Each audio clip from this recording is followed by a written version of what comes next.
Will Ward. I'm a teaching fellow in the School of Computing and Mathematical Science. So I've been working at the University of Leicester since 2023. This photo was before I shaved my beard. But yeah, previously I worked as a researcher at the University of Nottingham and the University of Sheffield, looking at research in applied statistics, machine learning, and civil engineering. So there's a lot of kind of computer science and AI for practical applications in particular. I currently teach the Foundations of AI module, which you'll take in year 2 if you join us at Leicester.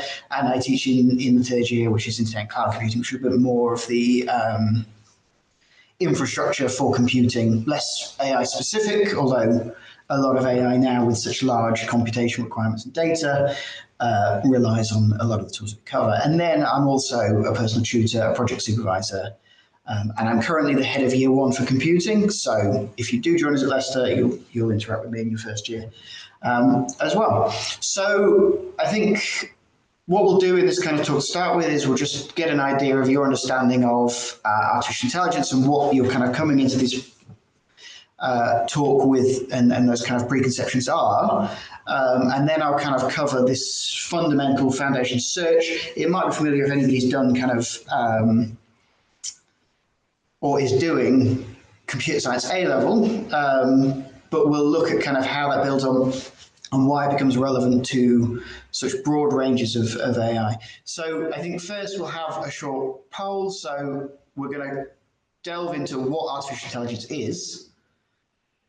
And first, I think what I'd like is if you could answer this short poll on what you think when you hear the word intelligence. So hopefully a little poll has just come up on your window, and just enter short word answers and we'll kind of see just the word intelligence, what that means. Well, I can see the answers on mine, so I can read out what you've got. So,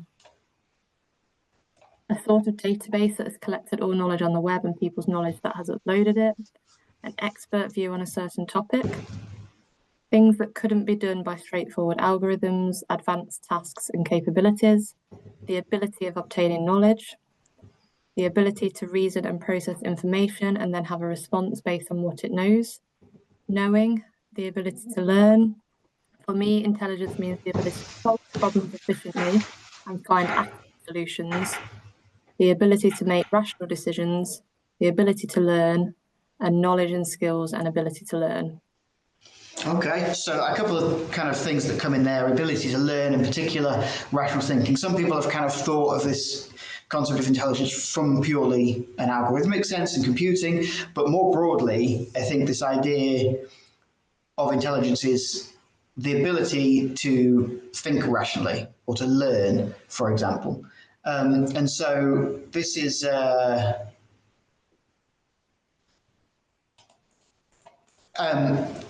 this is kind of our perception as humans of what intelligence is. So our ability to think, our ability to make rational decisions, to react to external stimulus, to make decisions, to learn and adapt. I mean, what are the extents of intelligence? Do we consider only humans to have intelligence? Is there a level of intelligence? And so, you know, that understanding and definition of intelligence itself is pretty open to interpretation.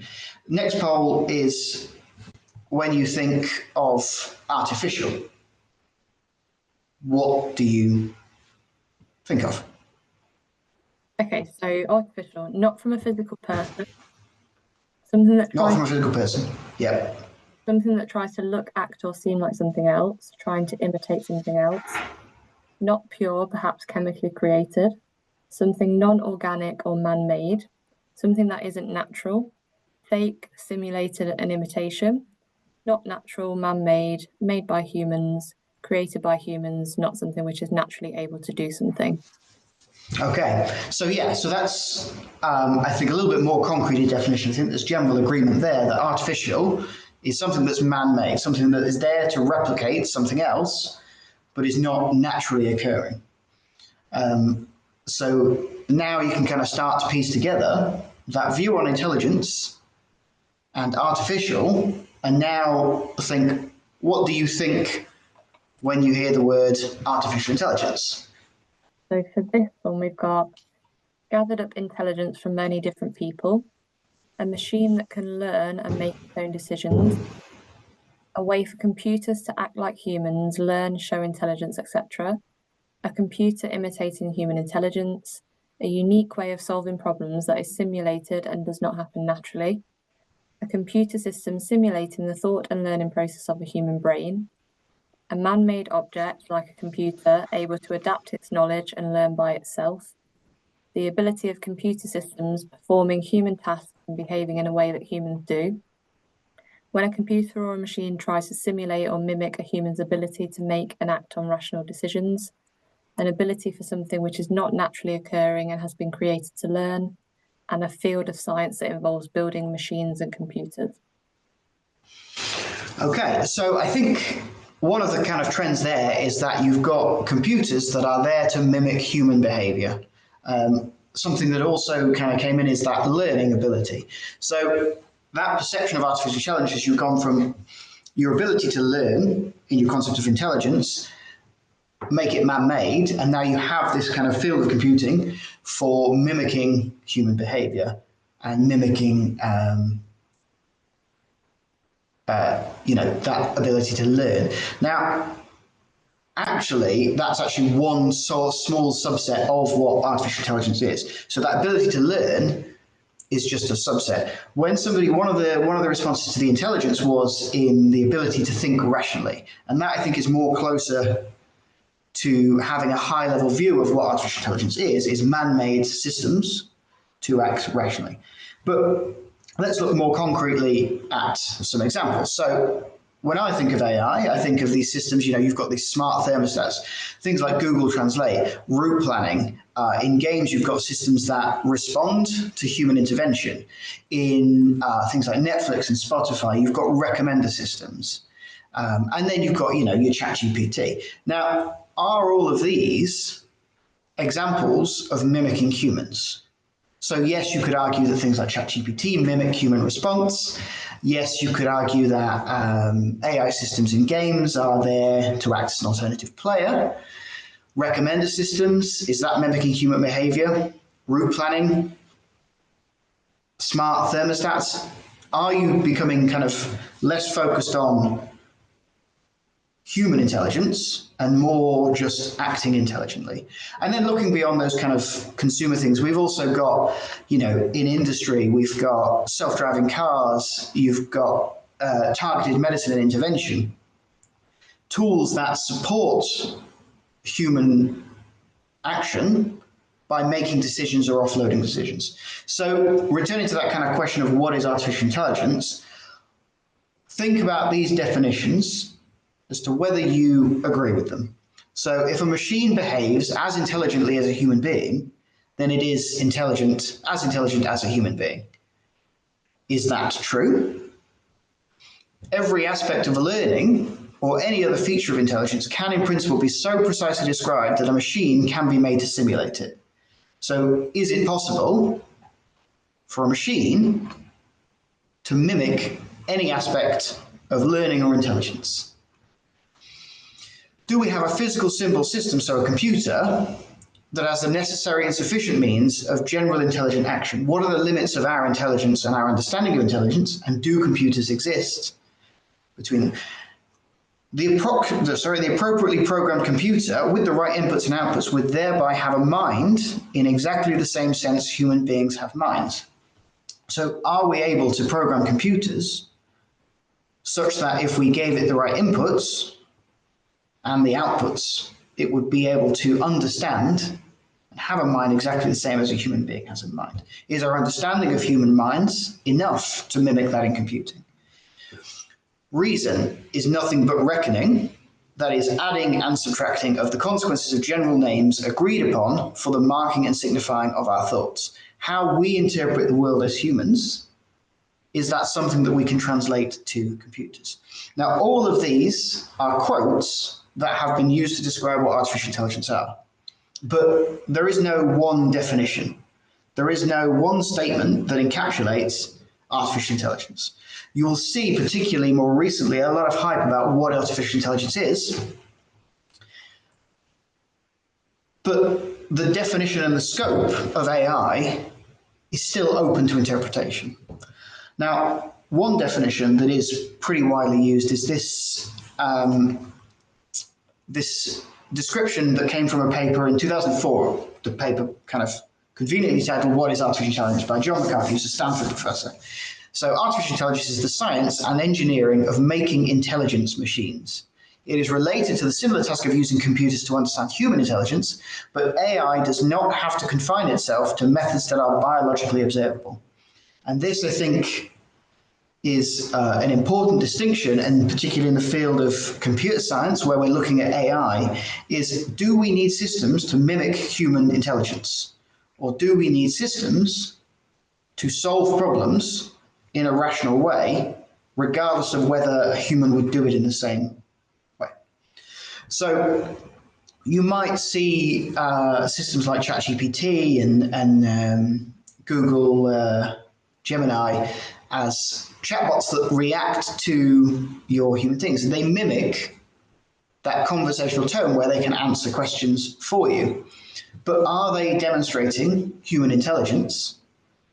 Are the methods related to biology?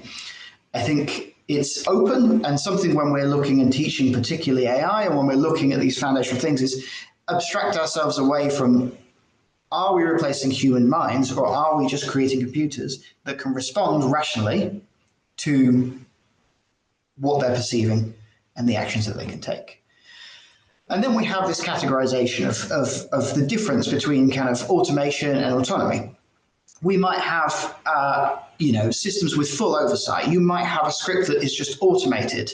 It responds to very small things, like you want to sort all the files in your file system. Is that an example of artificial intelligence? It has full oversight. An individual, a human, might have scripted that, and it's only going to react in a certain way, right? And as you move from kind of doing it yourself to having systems to do it, you get this abstraction of autonomy. So where you've got systems that exist to assist an operator, they aren't acting exactly as you've told them, but they're there to assist you in functions. You might see this in recommendation systems where it's automatically suggesting films or music to you in, for example, Netflix and Spotify, but is it acting fully autonomously? Or is it just taking what it's been told, the limits of its system, and operating? And most of those day-to-day interactions that we have with artificial intelligence exist within this kind of operator assistance spectrum. As you kind of look to more hands-off approaches, you've got your agent, your system, that is carrying out a set of predefined tasks, but independently. Now, a big example here that's been around for a long time is email filtering, spam filtering. You don't think about the emails that you get in when they get filtered by spam. There's just a task that you set, your email provider will have set, and that will allow you to largely be unbothered by these spam emails. They aren't perfect, but your system chooses to filter. I mean, how many of you will have had emails that have been sent straight to your spam? So there is a degree of task autonomy there where it's not doing exactly what you need it to do, but you're not thinking about it, you're abstracting it. And then you start getting these kind of more autonomous, and this is the cutting edge of research, where you have an operator that's selecting actions to be carried out, but you're only really telling the system what to do, but not necessarily how to do it.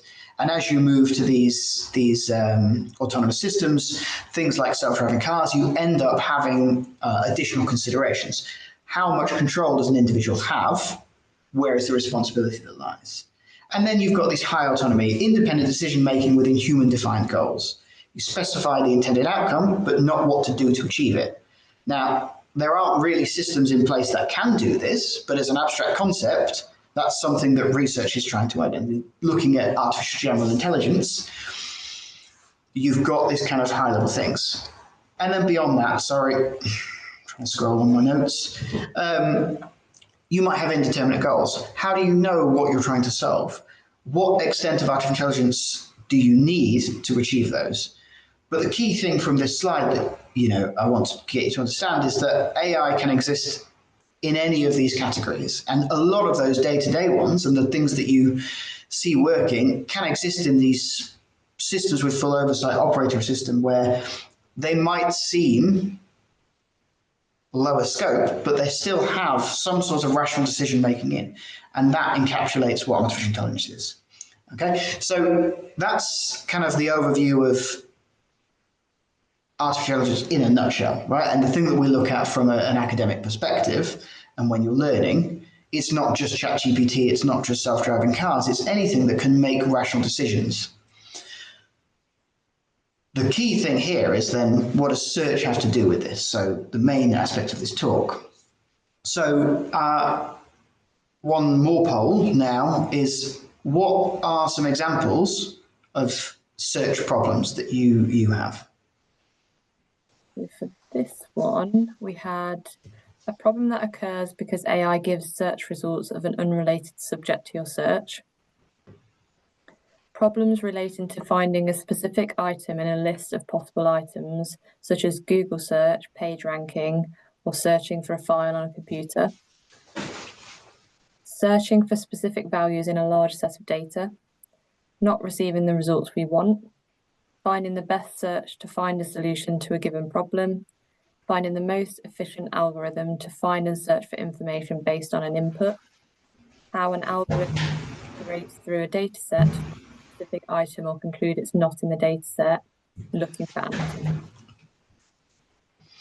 So yeah, so those are all examples of search. Now, not a single one of those encapsulates everything that's within search, but they're all examples of essentially a system that is searching for a solution. So some of the examples that I've got is finding your way in a maze. I mean, I wasn't specifically talking about computing. Okay, so search may just be finding your way. You might have finding a solution to a puzzle. You are searching for the solution, right? You might make informed decisions, but you're still trying to find a solution.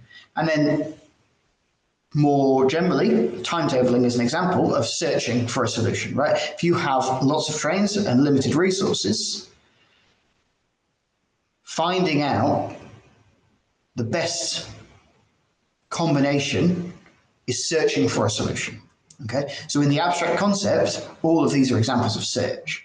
More kind of explicitly, you're doing pathfinding, finding the shortest route from here to there. You might have rerouting, right? Changing and having to find a new path. So when we define search from an artificial intelligence perspective, search is really any problem where the correct action is not immediately obvious, and that is something that requires space. This requires search. You want to explore a space to identify paths to a goal, and that might be in a literal sense, finding your way in a maze, or it might be in a computational sense. So some of the examples, searching within an array of elements in a data structure. Okay, you don't know exactly what you need to do to get to the solution. You need to kind of go through and find and check whether the thing that you're looking for is correct. Okay, and in AI, search is that foundational aspect that exists within a range of problems, from logistics and optimization to machine learning. ChatGPT, when you ask it a question, to respond, it will search within its internal knowledge base for the best response. Okay, and it will be, slightly more complex than the things that we're going to cover, but fundamentally, those actions are built on the same thing. Okay, and in AI generally, we represent these problems in terms of agents. Okay, now an agent, in this definition that we're going through, is any entity that perceives its environment and then acts upon that environment. Okay, now in the broad sense, an agent could be a human. Okay, I am an entity that perceives my environment and then acts upon that environment.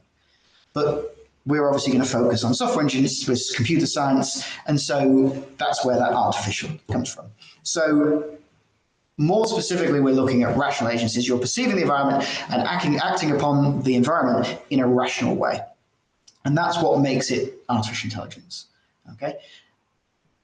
In a search problem, we have a state. So the agent has some configuration, it has its environment. So for example, let's say you're solving a maze, the configuration of the agent is the position, right? It's the location within the maze. But in a more broad sense, it could be any set of parameters. It could be one possible solution to a timetable problem. It might not be the correct solution, but it's a configuration of the problem you're trying to solve. It just might not be the correct one. So let's look high level. We'll consider a maze, okay? We can see from the top down the view of the maze, right? Red here are passable cells, the white are not. It's just a simple grid system. But we need to think now what the problem is we're trying to solve. Where is the agent? Where is the agent trying to get to? Okay, so we'll define those as the initial state is the state that the agent starts in, where a state is obviously that configuration. So in our maze, it'll be an initial position, and we have a goal state, which is where we want to go. Now, in a search problem, there might be multiple goals. All right, we might just want to find the best goal. In our maze problem, let's just say there's a single goal. Our measure of success is that we want to get there. But how? So coming back to our maze, we've got our agent. We're going to represent him with this little robot, and we're going to put him in that initial state. And I'll call that XO or X0, where our possible states are cells that the agent can be in. All right, and we have our goal state, which is, let's say, the exit of the maze. So for us, looking from a top down, from a high level view, we can very clearly see the path that the agent must take. Okay, there's not really any other options. It should be pretty obvious what needs to be done. But what can our agent perceive? All right, imagine you're in a maze, you can't see the exit. All you can see is where you are and where you could possibly go. And so we'll define our agent in the same way, is that an agent can view where it is and the neighboring tiles, and it can remember where it's been. And we'll use this to define our agent's perception of the environment. Okay? And it makes sense. Hopefully, if you're in a maze, you can only see in the adjacent spaces to you and not much further. And let's say that the agent, when it makes a move, can only move from an adjacent tile or to somewhere it's been before. So we can backtrack. So the obvious options for any rational agent here is to move to the adjacent tile in pursuit of the goal. So we'd move left. All right, and again, there's only one option. So we'd continue moving. No need to backtrack. It's just going to keep going. But obviously now it's got up to this branch. Now, as someone who's got a full view of the maze, we can see exactly where the agent should go. But to the agent, it can only see those adjacent tiles. Okay, it knows where it's been, and it sees those adjacent tiles. And the interesting thing that we need to now encode into our agent when we're designing this artificial intelligence system is how it should act in this scenario. Okay, so we're going to set our agent up, and we're going to define it has a set of actions, okay, choices that it can make in a given state. Okay, and how do we represent that as a data structure? So in our maze, our state is defined as the current position and the neighbors that it can go to. So let's look first at that initial decision thing. Now, it'll be easier if we represent this as tiles. So we're going from X0 to this point, we're just going to change those to letters. So we've got A, B, C, D, and E. Okay, and now we can represent the path as this tree structure.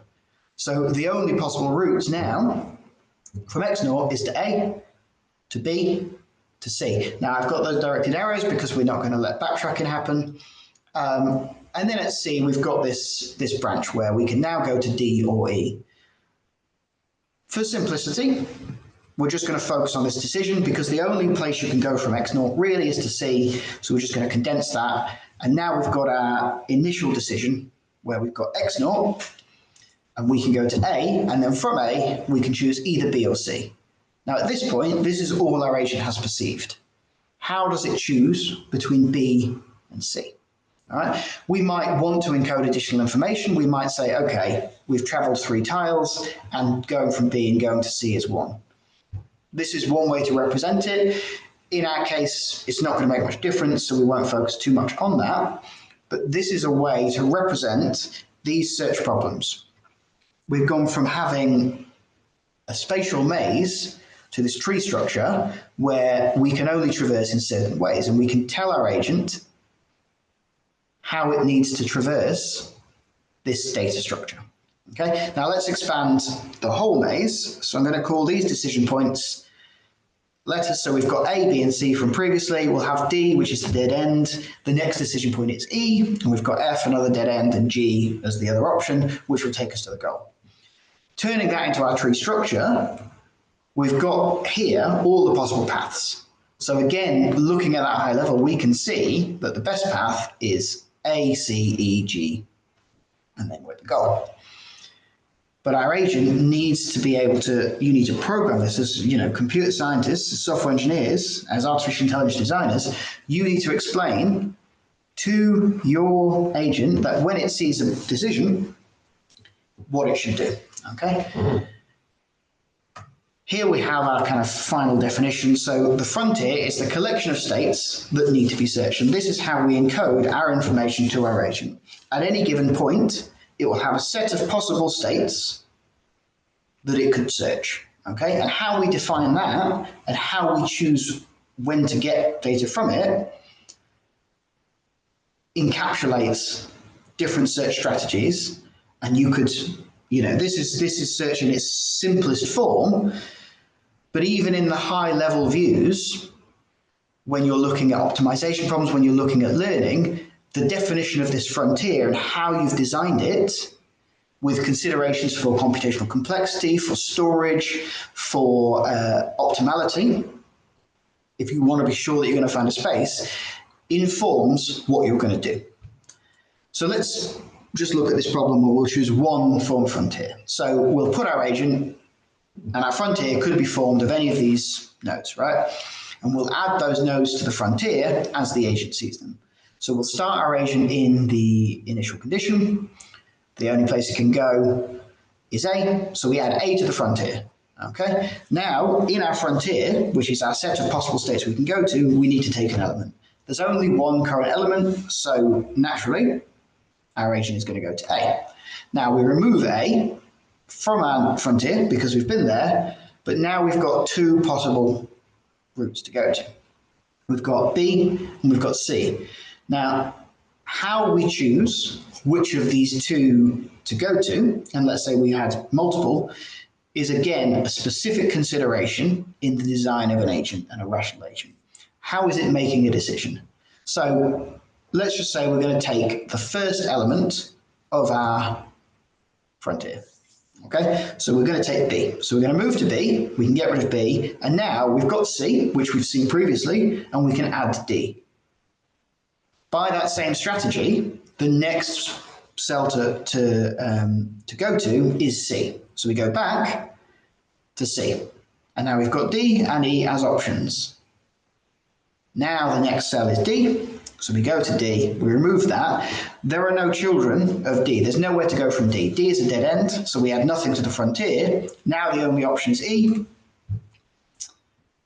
We remove E, and now we've got options F and G. When we go to F, we remove it, another dead end, so we go to G. From G, our only option is to go to the goal, and so now we've found the solution. So if you've done computer science A-level, you might recognize this search strategy. This is one of the kind of first ones that you'll be exposed to, and this is called breadth-first search, which is where we design our search strategy to always look at adjacent states. So you look at everything close by before you move to the next one. And this is designed by our frontier, where we just say, we take the first thing that was added to our frontier. It's called a queue as a data structure, where as we add them, we aren't prioritizing newer ones, we're prioritizing older ones. And this is one possible strategy. There are others. Depth first is if we'd done it the other way and we'd always taken the last one, and maybe that would have found our goal first. But there are always considerations that you care about in the design of your agent. So breadth first search visits all those adjacent states, and you are guaranteed to find the closest goal. So if your goal is close to where you started, by only looking at the nearest neighbors first, you are guaranteed to find the closest goal. But that may not be the most efficient way of doing it. In that case, we had to search every single goal, every single state, before we found our goal. And that choice of search strategy can impact the suitability, the effectiveness, and the efficiency of solving a search problem. And that's the importance of understanding the problem that you need. And in broader kind of AI research, how we look at this in optimization, we only look at adjacent, local search. In constraints, we look forwards and we come backwards. In games, you can plan forwards, but change your possible outcome because you've kind of planned forward. And so it really depends what problem you're trying to solve, but fundamentally, everything comes from search. So looking beyond just what we're looking at, we've got pathfinding. Let's say you want to find the shortest path and we've got multiple possible routes. Here, if you didn't have those weights, you might think, yeah, we'll go A, C, E, H, X. And a search strategy might choose that, but it might not give you the shortest path. Having a rational agent that can make those decisions and say, okay, it's going to be easier for me to go to B, and then to D, and then to G, before exploring other options, will eventually find that. And this is used for logistics and planning. All right, it's used in game design. If you have AI within a game, a lot of it will use search to optimize the path to intervene with the player. Okay, we might look more at optimization and local search. Here, we're looking for the best case. We don't know what the goal is. We just want to look until we find something that we think is the best. How do we do that? Follow the path and see if you can find something that looks good. That's basically optimization. And optimization is used in learning. It's used to fit models as best it can.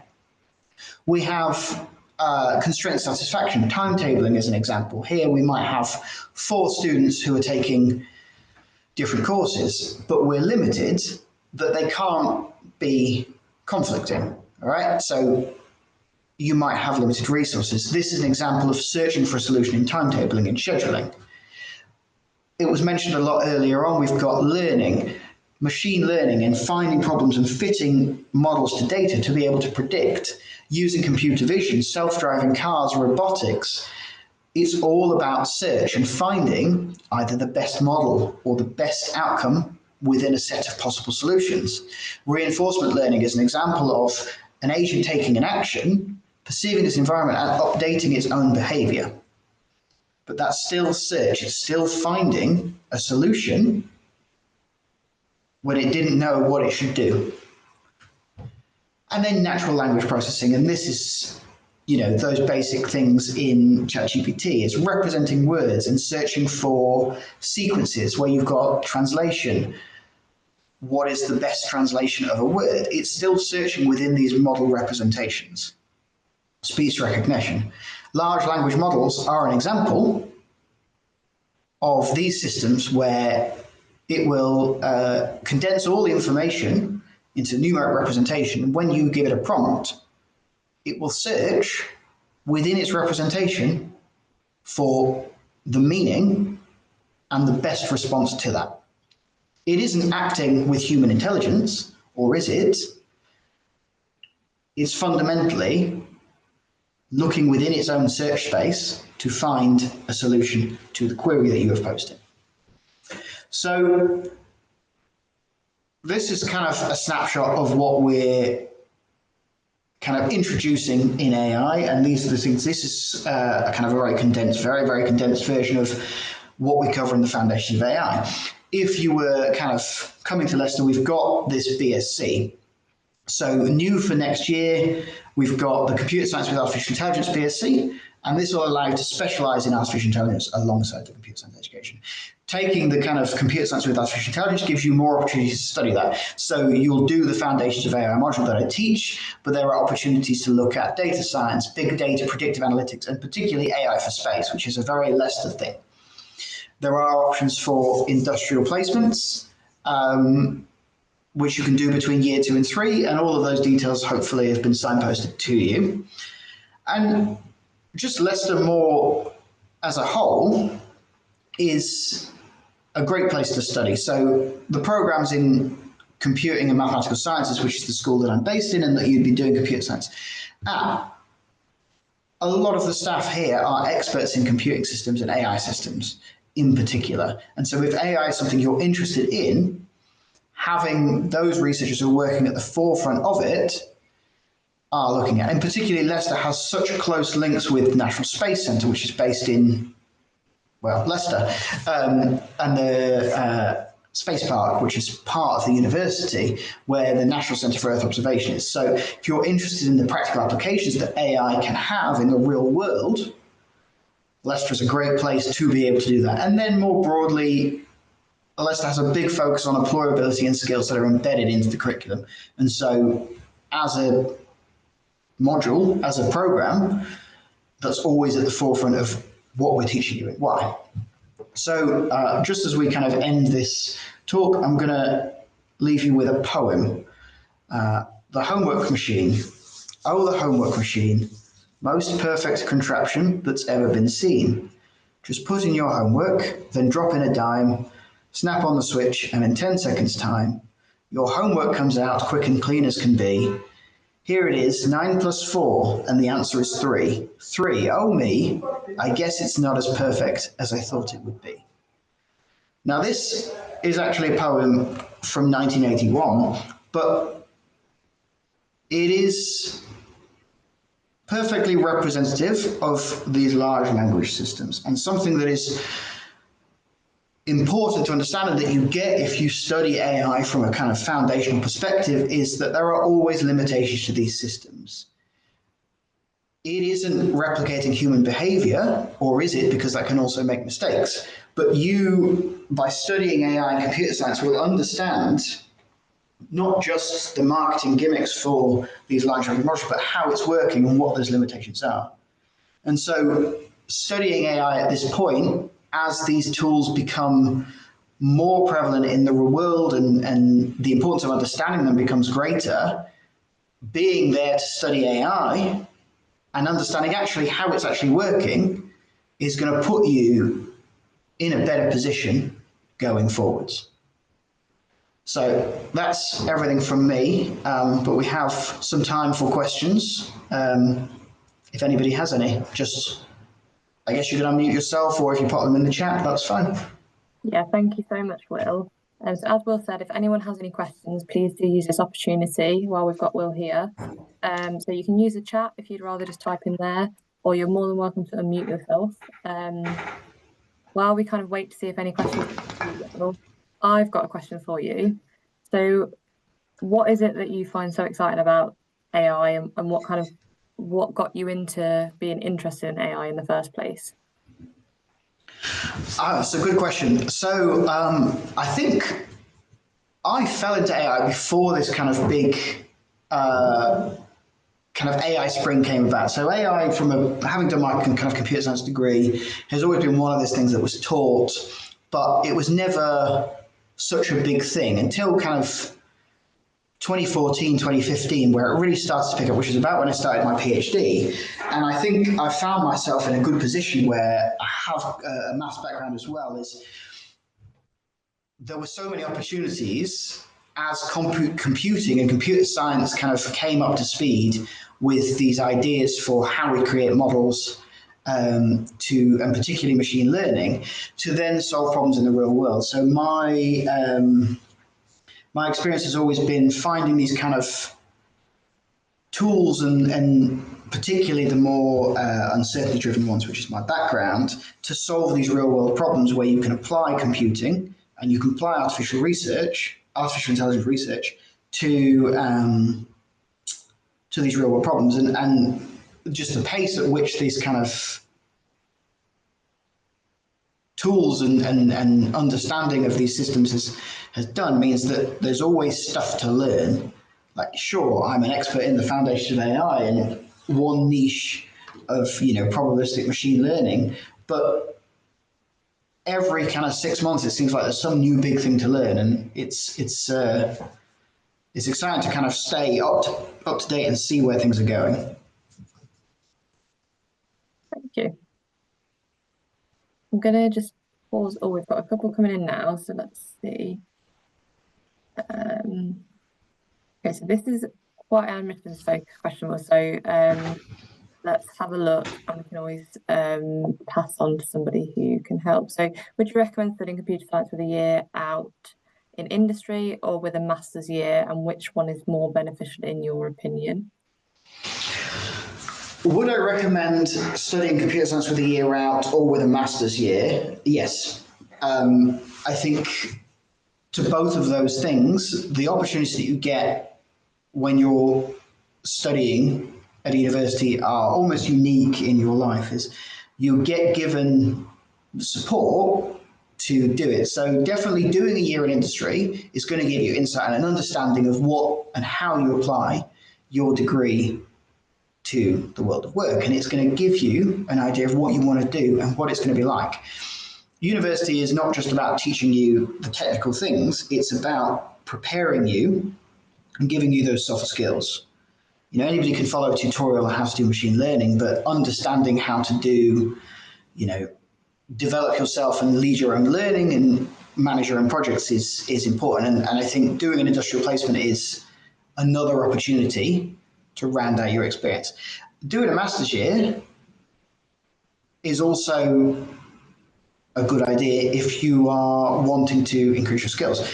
Lots of people come out with a 3-year degree and then they learn on the job the things that they need to know. But doing an extra year at master's level is going to give you that opportunity to just increase your own understanding and give you a more diverse understanding of the space, and it's just going to give you more opportunities. Which is more beneficial? I don't necessarily think that one is more beneficial than the other, because it really depends on what is right for you as an individual. And I think just to add on that, there is also flexibility. So at the application stage, don't feel a decision on whether, for example, you want to add an industry year. You can do that later on. So don't feel like you need to decide immediately at the application stage, because there is flexibility there with our degrees. If you wanted to switch and add a master's year later, you can, or add an industry placement. That's also possible. Okay, so a few more coming in, which is great. Do you think that AI may be overused in some areas? I guess the very, very short answer is yes, but not because it shouldn't be used. I think what's important is that there is an understanding of what not just these tools can do, but what they can't do. So just choosing to use AI because you can is not the sensible decision, because like any tool, if you don't know how to use it, or you don't know what it can and can't do, relying on it isn't sensible. So I think my view is that AI tools have been around for a very long time. They've been integrated in our lives, less visibly, but Google search has been around for a long time. That's an example of AI, and that was used in someone's question. Has Google been overused? In some contexts, yes, maybe, but it's not that it shouldn't be. I think there are lots of opportunities with AI, but the important thing is building out your understanding, because it's going to make it more effective. It's going to make it clearer on what it should be able to do and what it can't do, right? There's always going to be a place for human involvement, but it's not to say that AI shouldn't be used in things. It's just that understanding is very important to me, I think. And kind of a follow-up to that, do you think that AI will affect our access to jobs in the future if we proceed in this career of computing as it is advancing so much and being used so much? I think that it will affect jobs. I don't think it will necessarily affect access. So, as somebody who, teaches this foundational stuff and have done a lot of research in that, there is always going to be a limit in what it can do.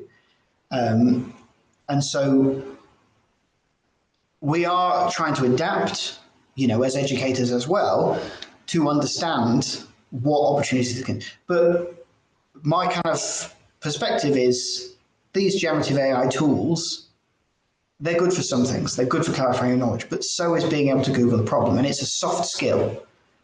It's not that people will come to rely on it, and it may replace certain aspects of people's jobs. But if you as an individual and we as educators adapt to that, there's no reason why it would stop you from having a career related to this. Okay, it's just understanding how these tools can help you. 30 years ago, when you're doing a computer science degree, you just weren't able to necessarily Google it. You'd have to get out a textbook if you had a problem. And then when I did my degree, just if I didn't know the answer, I'd Google it. Okay, and now you've got these ChatGPT tools, so it's just a natural extension of what is possible, but it's not necessarily going to stop you from getting a job. Thanks, Will. Another one, so do you have any reading recommendations for books or resources on the topic which are accessible for beginners? There are, the main thing I recommend is my Foundations of AI course in second year of the computer science degree and computer science available degree, an AI degree. But the textbook that we use to base it on, and this maybe is not, that is, I don't know if you can. No, that's blurred. Okay, so it's Artificial Intelligence: A Modern Approach. I think there is a free PDF somewhere, but also because it's such a high level and popular topic, there are so many kind of tutorials and resources and YouTube videos around that you could throw a stone and hit a handful of just really good, well-made explanations. And what works for you and what works for me is different. So I'd always encourage you to just look at those resources and see what explanations you like. YouTube is a great resource. If I need a kind of refresh on a topic, I will sometimes just Google a video. And even though I know it, it'll help me remember or think of it in a perspective that I've not considered. So Google it is, I guess, the short answer. Thank you. So we're running out of time. I can see there's some questions that are kind of more admissions focused, so we will follow up with these kind of in a follow-up email. But in the interest of time, I see a few more coming in, which is great. We've had one that says, can AI be detected if used where it's not supposed to be used?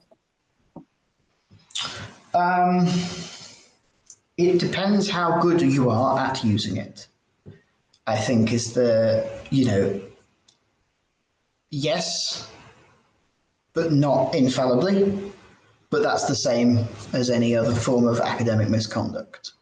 So there are things that are very easy to spot, but the university itself has a fairly progressive policy for using AI, where you can use it to assist in the same way as Googling things. If you get it to write for you, it does have a very particular style of writing. And generally, it's because we're marking, hundreds and hundreds, you see these trends and you see. So I wouldn't bet that I could get it and spot AI, but I sometimes can. Thank you. And then just one last question before we finish, because we've had this a couple of times. What prior knowledge is required or recommended for students who start an AI course? If you're good with maths, you'll find the AI aspect easier, particularly more advanced, but it's not a prerequisite as I understand it. So not in my capacity as AI, but in my capacity as year one head, we've developed resources to support those who don't have, for example, computer science A-level or maths A-level to kind of get you up to speed. So there's no need for you to have computer science background or programming experience, because we do provide resources to do it. But any experience you do have with programming, particularly if you're interested in AI, Python is a great language to get started with, because so many AI resources are written in Python, particularly at these tutorial levels. But there's definitely support systems in place to get you up to speed so that you don't need to have a maths A level, you don't need to have computer science A level to be able to study these. Great, thank you so much. So sorry if we didn't get around to answering your question, but as I say, we'll follow up with some answers as well that will go out to everybody as a post-event communication. So don't worry about that. We'll make sure they get answered before we send that out. We have got a short survey as well, so I'll just put that in the chat for you now. So if you could fill out that survey, that would be really, really appreciated. Just to give us a bit of feedback on how you found Will's talk and how you found kind of the event running on Zoom. And I think with that, just a huge thank you to Will for giving up your time to deliver today's really interesting presentation. And if anybody does have any questions following the event, please do contact the schools at email address I popped in the chat, and we can get back to you with any answers to questions that you might have. And if there's any technical questions that come via that talk, just forward them to me and I'll happily answer them. Thank you so much, Will. I forgot to put my email on the slide, so. And we'll also be circulating the recording as well, because I know a few people perhaps missed the start, so we'll circulate the recording so you can catch up with any part of the talk that you might have missed. Brilliant. Thank you so much, everyone. Thank you, Will. And hope everyone. Thanks all for coming. Thank you.